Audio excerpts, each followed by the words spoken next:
Visakhapatnam railway zone శంకుస్థాపన తర్వాత త్వరలో తేదీ ప్రకటిస్తామని ఎంపీ సీఎం రమేష్ తెలియజేశారు. రైల్వే పార్లమెంటరీ స్టాండింగ్ కమిటీ చైర్మన్గా నియమితులైన తర్వాత ఆయన తొలిసారిగా విశాఖ పోర్టుకు చేరుకున్నారు. విమానాశ్రయం నుంచి ఆయన భారీ ర్యాలీగా బీచ్ రోడ్లోని బీజేపీ కార్యాలయానికి చేరుకున్నారు. గత ప్రభుత్వం రైల్వే జోన్ స్థలం అడిగినా కేటాయించలేదని రమేష్ అన్నారు.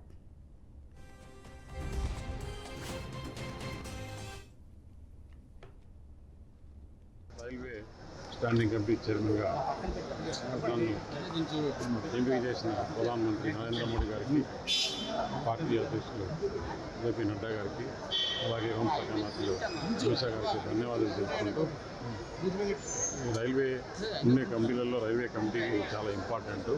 మనకు కూడా చాలా ఇష్యూస్ ఉన్నాయి.